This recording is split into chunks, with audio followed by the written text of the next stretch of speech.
Hey guys, this is Jorge again with Llama Lightroom Kits, and today I am going to show you how to go from here to here.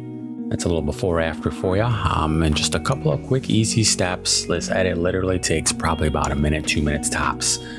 Stop the guesswork with Lightroom, use a proven system for editing with the Llama Lightroom Kit. Okay, all right, let's check it out. So let's give a little reset here. Let's go back to the raw image. You can see right here, ARW raw file for my Sony a7 III. And then here are the stats on the image. I did use off-camera flash for this one. I used a 34-inch softbox with a Godox AD300. You can check out the stats there for all you camera and gear nerds just like me. I used a Sigma 85mm 1.4. Amazing lens. Absolutely love it. All right, so here we go. So I used created light on this, so my base layer right here. So you've got created light, I've got natural light, and I've got black and white. So we're gonna go with created light since that's what I use to create the image. So we'll go here, and then we've got all these preset color temperatures here. I like to go to a precision color temperature right here to really dial it in. So let's see here, let's see what the base looks like. I think it's looking pretty good. I'm going to the blues, and it looks like it cools it off just a bit too much. I'm going to the oranges, it looks like it warms it up a bit too much. So I think I'm gonna stay at base right there. Next we adjust the tint. So we got greens and magentas. We see what our base is right here. Let's go up to the greens. Greens is just adding a little too much green, as you can see. Magenta, let's see, I kind of like the magenta. Let's see, I'm torn between 3 and 10. Let's go here. I'm gonna go with this second magenta setting right here and lock that in.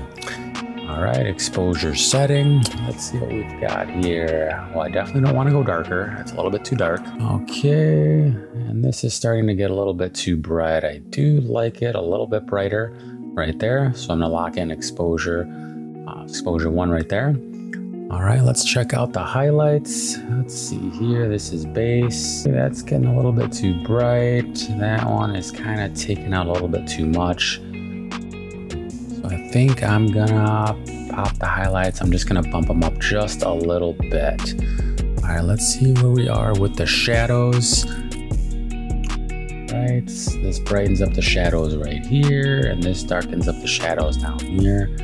That's a little bit too dark. I think I'm gonna brighten them up just a tad. I'm gonna lock that in right there.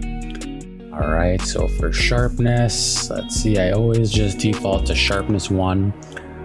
For anyone or I should say for any photo that has people in it, portraits, I usually just default to sharpness 1. Sharpness 2 and 3 is better for, landscapes, architectural, stuff like that. Noise reduction, I kind of do the same rule for every image. I just default to noise reduction 1. If there's no noticeable noise in the image, if it wasn't taken at like ISO 10,000 or anything crazy like that, noise reduction 1's the way to go.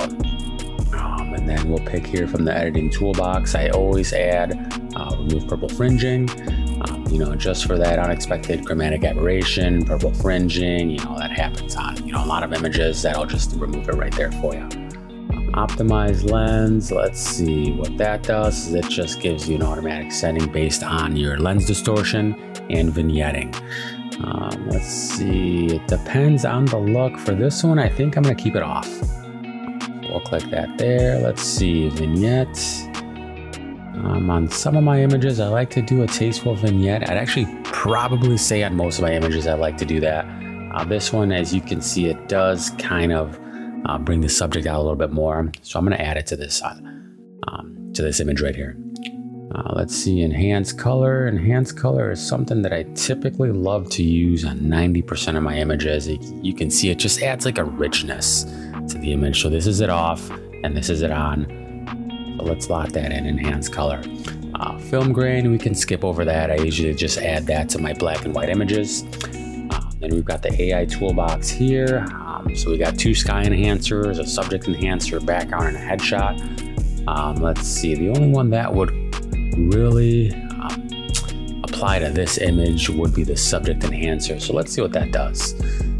Okay, let me see. So what it does is it masks out the subject, it masks out the background, and it changes some settings on both. I don't know, I'm torn on this one. I'm always torn on if I like the subject enhancer for close-up portraits. Usually I use it for wide-angle portraits where it really just creates some incredible edits. But this one, I think I kind of like it, so I think I'm gonna lock that one in. And then there you have it. There's that full edit. So let me see here. This is what we started with, and that's what we ended with. You know, easy peasy. You know, rather than kind of screwing around here and all these settings, all these graphs. So you know, screwing around with the color grading and everything here. I've got it laid out for you right here.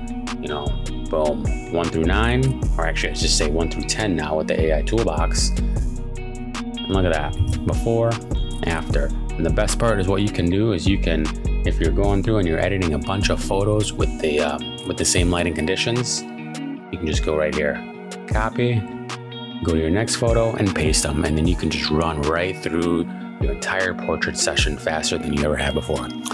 All right, well, that's it. See you later, guys.